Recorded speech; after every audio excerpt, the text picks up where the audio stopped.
Baxie's musical podcast. Resistance is useless!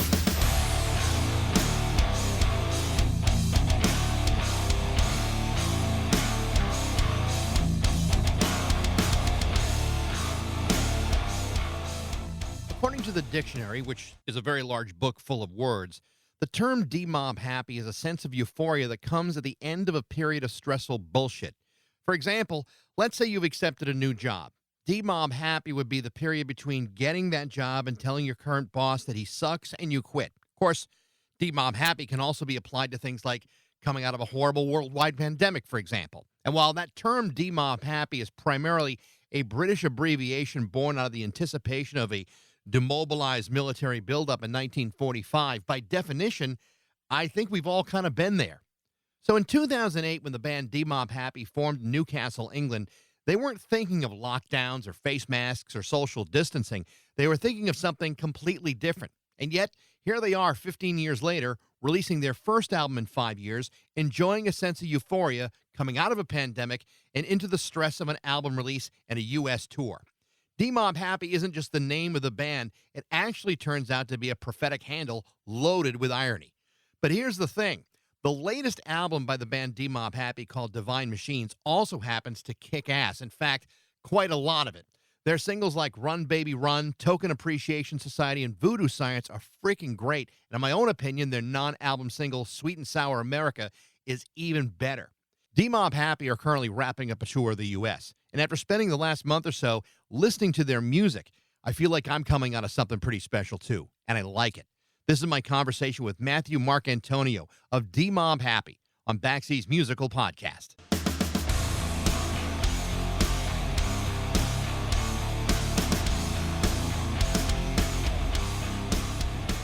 So to be honest with you, I had never even heard the phrase Dmob Happy until I started listening to your music about it, in earnestly about a month ago. And then when I found out what it meant, I'm like, well, that's ironic. I mean, it refers to a period of euphoria that happens when you're coming out of something terrible. I mean, we're coming out of a pandemic, you're releasing a record, you're going on tour. I mean, you're literally living the definition of Dmob Happy.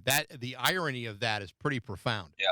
It's funny because we got the name so many years ago, and it's just grown more and more in relevance since then. Like, to begin with, it was just a cool name, just something that we thought sounded cool that we kind of didn't even know what it meant, really. But then as the years have passed and life has kind of given us a lot of experiences and our philosophies have developed and things, it's just kind of more relevant than it ever was. Coming out of a pandemic and coming out of what everyone's been through, again, it's just growing in relevance all the time. And I think in a way it feels kind of serendipitous for us to be getting a kind of, we've been a band for a long time, but now we're getting more exposure and more of a time in the limelight than we've ever had, Yeah. I mean, without a doubt. I mean, I've been listening to the new album, Divine Machines, for a little bit here, and I in all honesty, I think it's the strongest record you guys have put out so far. And I really like the first two records, Dream Soda and Holy Doom. But there seems to have been, I don't know, since like 2019 when you guys released the single Auto Portrait, it seems like just something has clicked within that band. I mean, do you guys feel that too? And if you do, tell me about what you might attribute that to. I think I think you're actually really right about Auto Portrait. Like, from the moment, even the one just before Auto Portrait, like, I think a few things aligned where we started to really nail what our sound was and what our identity was. And I think until then, we'd always struggled with finding the right people to work with. Like, we had a very clear idea of how we wanted it to sound, but we didn't have the expertise or knowledge to actually know how to do that ourselves. And then we're always frustrated that it didn't quite sound how we wanted it to. But then from that record on, it was the kind of tipping point for when things started to align, like, this kind of makes sense now. We know what our thing is, and we're going to kind of hone that in. I think the earlier albums were more of an attempt to kind of more broader brushstroke. But I think sort of focusing in and going, this is what we can do, as kind of in a sense like focused, but also liberated us in a big way into kind of broader, a broader soundscape, a broader color palette. which I think is what the new album's got in spades, you know? I absolutely agree with that. And I think, a lot of times it takes a couple albums or, a good deal of time and a lot of hard work for a band to finally figure out, what kind of band it wants to be and find their voice. You guys, as I've read, you've always been very much like a do-it-yourself sort of operation, writing, arranging, producing and everything else. But obviously, when I listen to the new record, it doesn't sound that way at all. It sounds like an album that there was a lot of very close attention to the details in recording that music. Is that an accurate statement? Oh, absolutely, man. I mean, I'm like, I produced the record and I'm sort of very, very, I don't know, intrigued by that side of things. And I always kind of have been, I've been making like music on computers and things since I was, I don't know, 13 or something, 20 years ago. But I think on this new record, it like just a few things finally clicked in my mind where I started to recognize, right, that's kind of how it's done. Like a few building blocks fell into place. Right. And it sort of opened me up over lockdown to really work and sort of like micro focus sounds like, I don't know, something bad, but in this instance, I think it was really cool because I had so much space and time to really flesh out the feeling and like I said, the kind of color palette of the record and experiment with things that we just didn't ever have the time to do before. We were always kind of rushed through the recording process due to like, label budgets and stuff. But this time it was like we recorded the basis of the album in February 2020. Just before lockdown, and then when it happened, it was like, okay, so I've got all of this material to work from. I'm going to build it up, and really what you hear on the album is like maybe 60-70% of what I did. We basically just went into the studio and re-recorded the drums and some guitars and bits and bobs and things like that to sort of beef it up. And so it was you're totally right. Like it was a time of real intense focus because I mean, for a large part, that's really what got me through that difficult time. Like everyone had their thing, and for me, it was I just threw myself into learning this craft in a way that I've never done before. And we are DIY. I guess that has a kind of punk rock. I mean, we are punk rock in the fact that it's like it's so deep ingrained in us, our DIY ethos. But it doesn't mean it has to sound like punk. It can still be like. So correct me if I'm wrong about this. At least some of the record, if not all of the record, was recorded at Abbey Road, or is that something else? No. One of the songs was. Yeah, we got the chance to record it at Abbey Road. It was Hades Baby, the last song on the record. We got the chance to record there because of like an Amazon Music thing where they basically footed the bill. But we got to keep it, so we're like, "Fuck yeah, who's not going to do that?" And I'm glad they did because it cost like that one session cost more than the whole album to make. But we had like strings, we had like a brass section, and we'd originally thought when we did that session, like maybe we'll just do this as a separate thing and re-record it for the album. But when it came to the album, we were like, we can't not use this. It's just too good, and it's Abbey Road. I mean, that place. I mean, it's such hallowed ground. I'd be afraid to be to sit anywhere or touch anything. The history of that environment. It just has to be just the most overwhelming thing imaginable. It was completely insane. I mean, it's like Mecca, for like a Beatles fan or a fan of just music, man. Like it's just everything's been through there. It was amazing. Like it's just every single part of it has some history ingrained, like that you can't escape the prestige of the history of that place. But it's amazing because you just get it's like a toy shop, you just get to be there and use it all. It's like, this is the Fairchild compressor that was used all over like the White Album. And you're just like, yeah, shit. All right, I'll use it all over this then, because who wouldn't? Of course. You're there. You might as well take advantage of it. Absolutely. You guys, you guys released this new album on Liberator Music, which is a much bigger label than you had been working with before that, and it's a subsidiary of Mushroom Entertainment, which is this enormous company. Considering all the changes in the business of music over the last couple of years, How much more have they been able to help you in this situation than, say, what you were getting in other situations? I just think like the it points over lockdown for everyone. It was looking pretty bleak, but for us, like our label, the label we had, didn't want to. The album, as you know, as you have heard, it was almost complete, really, and Yeah. they listened to it and they didn't want to do anything with it. So we were kind of free to have a look for other labels, but it was the middle of lockdown. No one was signing anything. And it was everyone was just being very, very, very safe. But thankfully, like, we managed to work with this new label, this new imprint of Mushroom, and I think we just got extremely lucky.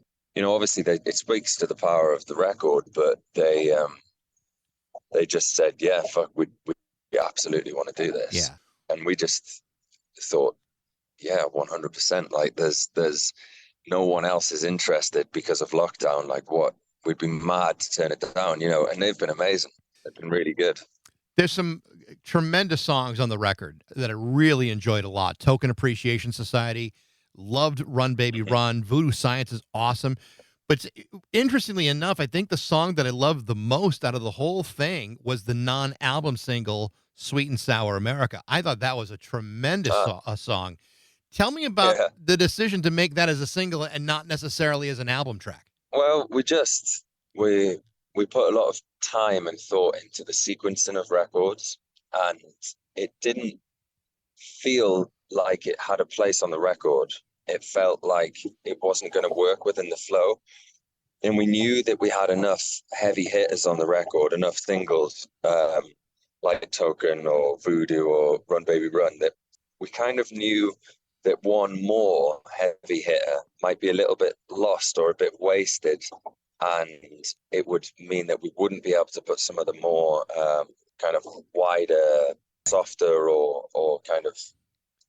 I think the thing is we have the philosophy, which I think is true, is that the singles kind of open the doors, but the way to people's hearts is really the album tracks. Like, that's, if you speak to anyone who really loves a band, it's not the singles they love, it's the album tracks. And I think for us, we thought we know we have so many songs which are beautiful but that aren't singles, and putting another single on the record's it's more difficult for us, those songs, those album tracks, to see the light of day.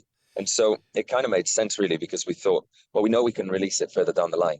And in the way the world works now with streaming and stuff, it's people just want new, all the time. And to have something as good as Sweet and Sour up our sleeves, to like keep that we can drop just at the start of this tour and keep everything going. We were like, this is kind of a better plan than putting it on the record. Might have been wasted, or it wouldn't have been a single, and we'd have to have kicked out another song. And I can't imagine which song we would have replaced it with, because I love them all too much. It's kind of a good 1-2 punch to have an album come out that's strong, and then to follow it up with a single that's is just. I mean, to me, when I hear it, it sounds a little bit like a continuation of Auto Portrait, which has already got 11 million streams on Spotify all on its own. It's two very, very strong songs, but to have that follow up the record, I think is very smart, because I think it prolongs the interest in the band.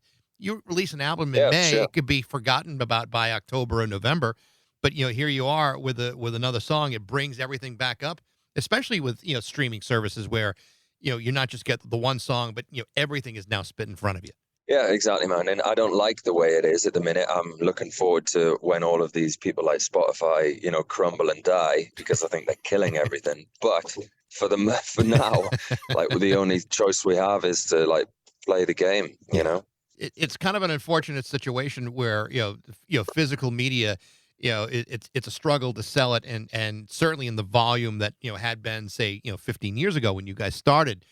But the reality is, as accessible as it may be for the consumer, I'm always amazed by how terrible it is for the artist, about how little comes back. It's staggering how that business model is allowed to happen. Yeah, I mean, it just doesn't work. That's the thing for the artist. it's riding on the goodwill of artists to keep making music because they love it. So it's this whole machine, which is just like a vampiric kind of virus, just sucking up all of this creative spirit from good meaning, well-meaning humans and artists, and it's totally unsustainable, but I don't know what it's going to take Yeah. because there's always going to be someone else who's willing to sacrifice their art and their souls for a chance, and so I don't really know what will break the flow of that and break the cycle. It's going to have to be kind of system wide.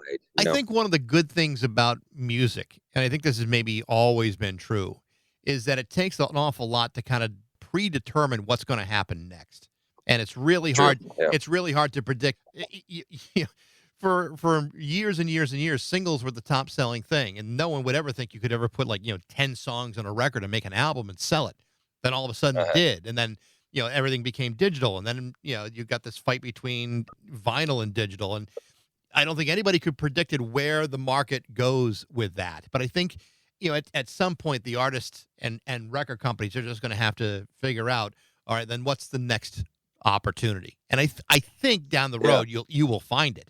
But at this moment, it's a tough go, not just for you guys, but for everybody. I don't think there's anybody apart from Taylor Swift. I don't think anyone has cracked the code on that yet. Well, that's the thing, and I mean, it's these massive artists who are reaping the rewards, and they're just it is. I mean, it's like the 1% idea, but in the music industry, it's only the very, very, very top of people who actually make any money out of it. Yeah. But you have to stream in like an unbelievable amount of hours to do that. It's crazy. But I think you're right. Like, it's like the movie industry. Like, no one can predict what's going to be. Like, Oppenheimer was a big hit this year, but on paper, that's an absolute failure. Right. So like, yeah, I like that about culture, though. It's as much as the money men try, they can't really ever predict which way culture's going. Culture's a moving target. I mean, it's always in flux. That's what makes culture and art so interesting. Is it never stays in one place for too long. And that may be the thing that winds up saving music in the long run. At least I'm being overly optimistic or whatever, but man. I think that's really the truth. Yeah, I agree. It's just an epic struggle that's gone on for ages. Us versus them. Like, I don't think that's necessarily that dynamic's going anywhere. But you're right; it'll just evolve, and then we'll think of something new, and then they will, and then we will. It just goes on and on. One of the things that I was looking at that was really pretty interesting. You guys were a part of the recording of "Picture of You" for the Just Like Heaven tribute to The Cure, which I thought was really, really cool. Tell me about that. How did you guys get selected for that? I think there was just like I think the people who put it together were just fans and thought that we could do something cool. And I think they'd worked with another band who our manager works with, and then heard of us and thought, oh yeah, maybe they can do a unique angle on it. And for us, it was really cool, man. Like, I'm not going to claim to be a massive fan of The Cure, but I love Disintegration, mainly through like my girlfriend, just like showing me that album. Like, it was a sort of part of the music world that had passed me by, really, like 80s kind of goth. Like, right. I'd been more into kind of 80s, more like I don't know, maybe more the pop and electronic stuff, but the goth stuff I hadn't ever really dipped my toes in. But then actually really found that I loved that album. And so when it came up, it was like, yeah, I think we can do something to this.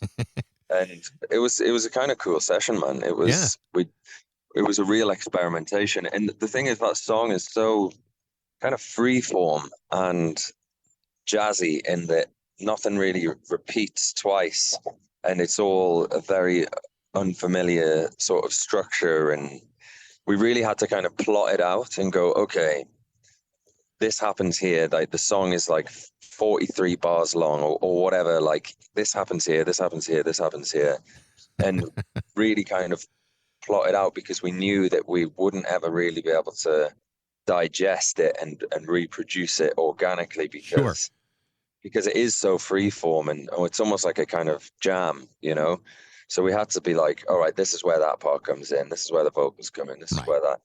And so really it was kind of cool. We sort of built it up and plotted it out and got a good drum sound, and actually ended up just using like a drum loop but the drums the whole time because it just felt kind of really stable and machine-like, and built the song up, and then really just tried to find a balance of like honoring the original song that we all loved and bringing something of us to it. It can be a difficult balance. We didn't want to try and change it that much.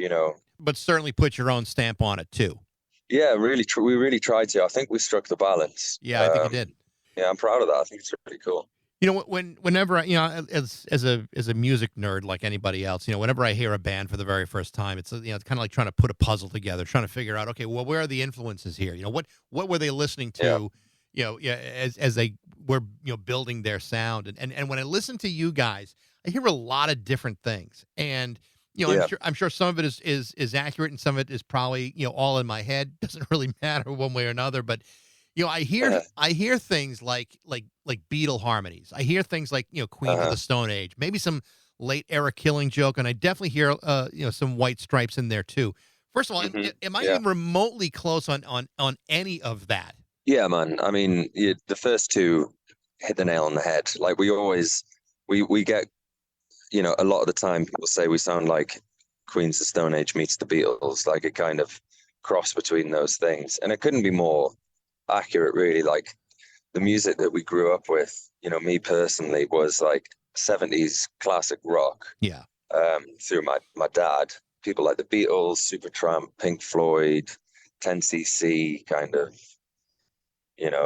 bits of heavier stuff, Zeppelin, maybe some Sabbath, just all of the good sort of classic rock. Right. And then when I then came into my, I don't know, exploration, what was as musically the stuff that I fell in love with was White Stripes, Queens of Stone Age, The Strokes, Kings of Leon, UK indie bands like Franz Ferdinand and that sort of thing, and Death from Above, who we're actually touring with now, bands like that. And I think it was never thought about, but we liked the heavier, more modern rock, but with all of the songwriting sensibilities of kind of 10cc or the Beatles, Yeah. And very naturally, I think we just sort of combined those things, especially from the second album onwards. I think on the first album, it was it's always frustrated me that we kind of got the grunge label, and it sort of stuck around like a bad smell, that label. And it's not that we don't like grunge, but we were never trying to do that. And I think we were never trying to be a grunge band. I just think that in actual fact, what Kurt Cobain was trying to do with Nirvana, which was write Beatles songs but heavier stuff, was what we were trying to do. Right. And I think in the first album, that's how it came out. So as opposed, because I'm never really, I listened to a bit of Nirvana, but I was never really a big fan, and was never really a fan of any of the other grunge bands. But like we said, in the process of finding your voice, and clearly you feel like you may have gotten it with a third record. It's unfortunate to judge a band based on that first record, even if the first record is great, because you're right. Yeah. I mean, I can see where some people may say, well, there's some grunge elements to this, but I wouldn't have called you a grunge band either. But so many people will, and they'll stamp you with that in indelible ink for the rest of your career, when in fact that's not what you were about. Yeah, it is kind of frustrating because we released something like some of the glammiest kind of rock pop, like that we love. Like we love making stuff glam. Like we're huge T-Rex fans, and like we love that. And then some lazy journalist will just be like, grunge 3-piece, Dmob release new song, like, and it's like, what the fuck are you talking about, grunge? Have you heard this? This is like Mother Machine. It's like a kind of glam space opera. Yeah. It's like, it couldn't be less grunge. Like, what the fuck are you on about? Right. And it's more just frustrating. But I think that label is like beginning to leave us, really. I think it's become undeniable that we're just clearly not a grunge band. Well, and I think when people hear Divine Machines, I think you're absolutely right. This is something that grunge would never have even touched. Back then. This is something very, very different. I want to ask you about. I know that you guys at one time, you mentioned, we both mentioned, White Stripes. I know you guys had a chance to tour with Jack White, a while back, and even play with him a little bit. Tell me about that and touring with Jack, because I love the guy. Yeah, I mean, it was like it was a dream come true, really. I mean, it was such an honor. Like, he's an absolute hero of ours. And it was just kind of surreal, man. It was like, him and his drummer at the time, I believe she's called Cara. Apparently they had the list of bands and they selected us. So we were Wow. like, what? That's crazy.